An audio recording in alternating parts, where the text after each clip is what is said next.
नमस्कार, देशकाल प्लस में आपका स्वागत है। मैं हूं मुकेश कुमार।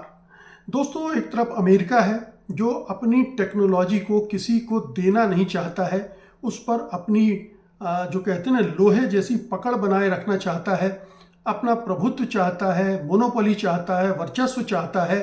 और तीसरी दुनिया के बारे में तो वो बिल्कुल भी नहीं सोचता है।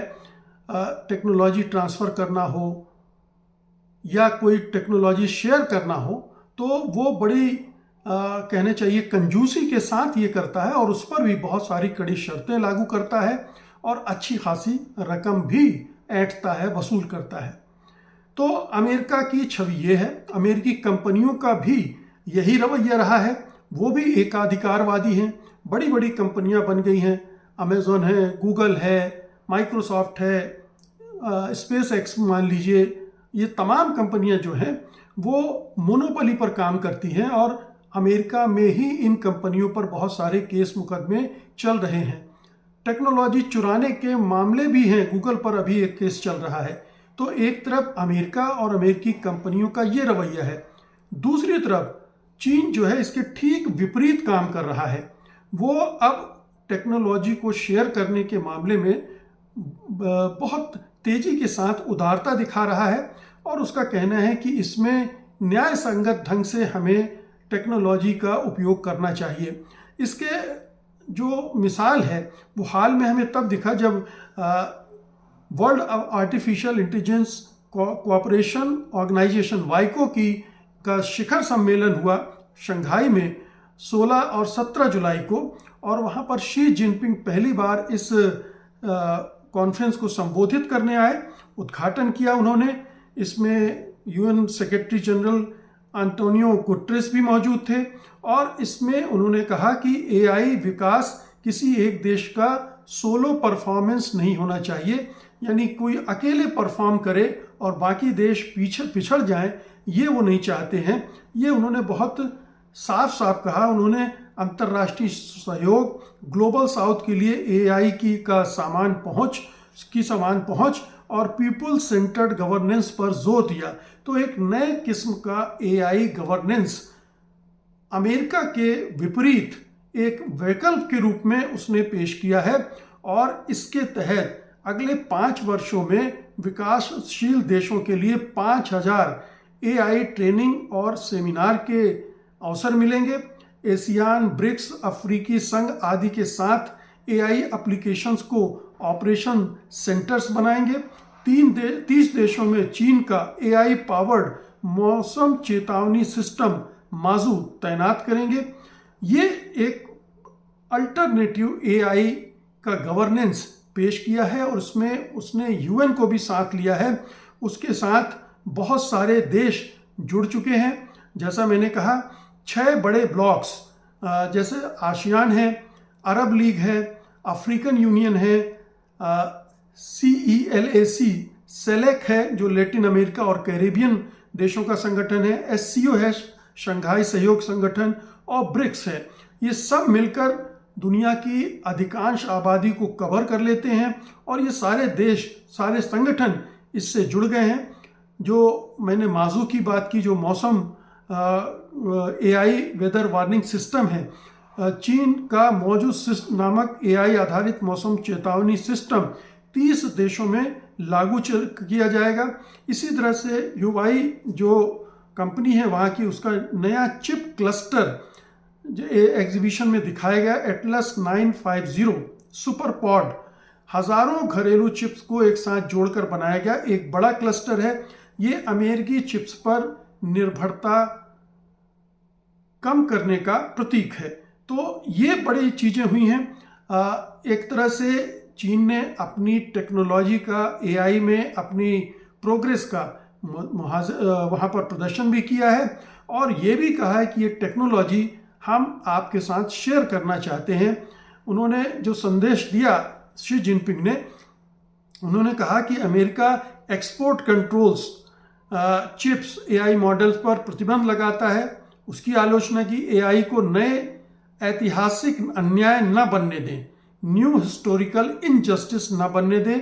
एआई के जो फायदे हैं वो केवल अमीर देशों को ना मिलें, जो तीसरी दुनिया के देश हैं उन सबको भी मिले। लेकिन अमीर देशों का ये रवैया रहा है कि टेक्नोलॉजी को वो अपने कब्जे में रखते हैं। इंडस्ट्रियल रिवॉल्यूशन के दौरान भी उन्होंने यही किया था और वो कह रहे हैं कि एआई को खुला, समावेशी और सभी के लिए फायदेमंद बनना चाहिए। तो ये दूसरे दो बिल्कुल विपरीत किस्म की व्यवस्था आ रही है। एक अमेरिका की तरफ से आ रही है जो सुपर पावर है, सबसे बड़ी ताकत है, महाशक्ति है, अभी भी टेक्नोलॉजी में चीन से थोड़ा आगे ही है, लेकिन वो टेक्नोलॉजी को अपनी मुट्ठी में कैद करके रखना चाहता है। और दूसरी तरफ चीन है जो लगातार इस कोशिश में है कि वो इसको शेयर करे दूसरे देशों के साथ। अब ये कहा जा सकता है कि एआई इतने आगे हो गया, एआई में चीन इतना आगे है कि वो इसके ज़रिए एक दूसरी तरह की रणनीति अंतर्राष्ट्रीय राजनीति में खेल रहा है। एक अलग तरह की चाल है। और चाल क्या है? चाल ये है कि अमेरिका के प्रति जो लोगों के अंदर गुस्सा, दुर्भावना है, वो कम ना होने पाए और यहाँ अपनी जो छवि है उसको बेहतर बनाया जाए। तो इसमें कोई बुराई भी नहीं है।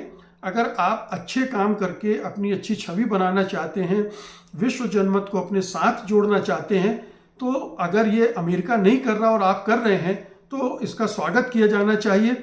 और ये जो चिप वार वर्सेस गवर्नेंस वार की तरह है कि एक तरफ अमेरिका ने चिप वार छेड़ रखी है, तमाम तरह के जो एडवांस चिप हैं उन पर प्रतिबंध लगा रहा है, वो वंचित कर रहा है पूरी दुनिया को जो टेक्नोलॉजिकल एडवांसेस हो रहे हैं एआई में।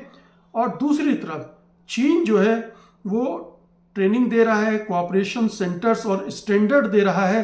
और इन दोनों में ये एक अलग तरह का मुकाबला है। एक उदार मना है और एक बहुत ही कंजूसी के साथ टेक्नोलॉजी को पकड़ के रखा हुआ है। अब ये दो जो विचार हैं इसमें कौन विजयी होता है ये अभी देखने की बात है। लेकिन जिस तरह से वाइको में भागीदारी हुई है, खासतौर से ग्लोबल साउथ के देशों की और तमाम संगठनों की, वो चीन को निश्चित रूप से एक एडवांटेज दे रहा है।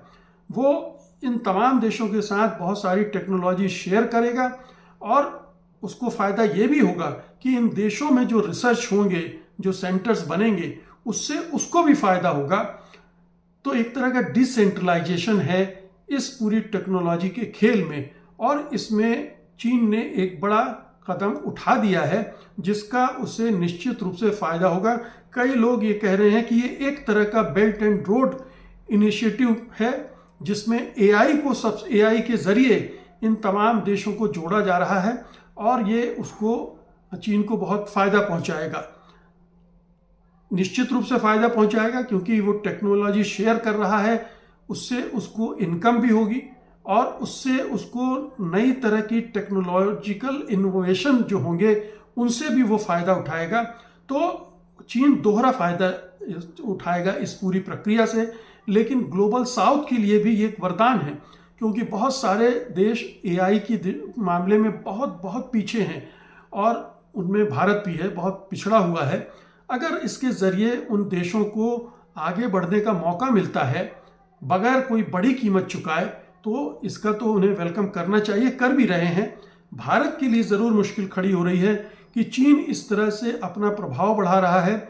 एआई में जो उसने प्रगति हासिल की है वो ग्लोबल साउथ में जो इंडिया कोशिश या दावा करता था कि वो ग्लोबल साउथ का लीडर है, उसकी लीडरशिप भी उसके हाथ से फिसल रही है। इस साल ब्रिक्स का सम्मेलन होना है भारत में, भारत उसका अध्यक्ष है, लेकिन वो कहीं भी दिख नहीं रहा है, किसी भी इनिशिएटिव में कहीं वो नज़र नहीं आ रहा है और इससे वो और भी पिछड़ता जा रहा है। और अगर ये जो एआई का इनिशिएटिव है, नए गवर्नेंस का इनिशिएटिव है चीन का, अगर वो उसको भी अवहेलना करेगा तो उसको ही नुकसान होगा। तो अभी तो इंडिया ने अपना रवैया जाहिर नहीं किया है, लेकिन चीन ने कदम बढ़ा दिया है, चीन आगे बढ़ रहा है, चीन का विस्तार हो रहा है, सॉफ्ट पावर का भी, सॉफ्टवेयर का भी, हार्डवेयर का भी और अंतर्राष्ट्रीय राजनीति में अपने प्रभाव का भी। तो ये चीन का एक बहुत बड़ा ज़बरदस्त दांव है टेक्नोलॉजी की दुनिया में, और ये अमेरिका को भी भारी पड़ेगा, क्योंकि अमेरिका अपने अंदर सिकुड़ता जाएगा और चीन का दायरा बढ़ता चला जाएगा। चीन की छवि सुधरती जाएगी कि चीन अन्यायपूर्ण ढंग से टेक्नोलॉजी का इस्तेमाल नहीं कर रहा है और अपने पास मुट्ठी में बंद करके नहीं रख रहा, बल्कि वो शेयर कर रहा है, और उसके अपोजिट है अमेरिका। बहुत बहुत शुक्रिया आपका, धन्यवाद, नमस्कार।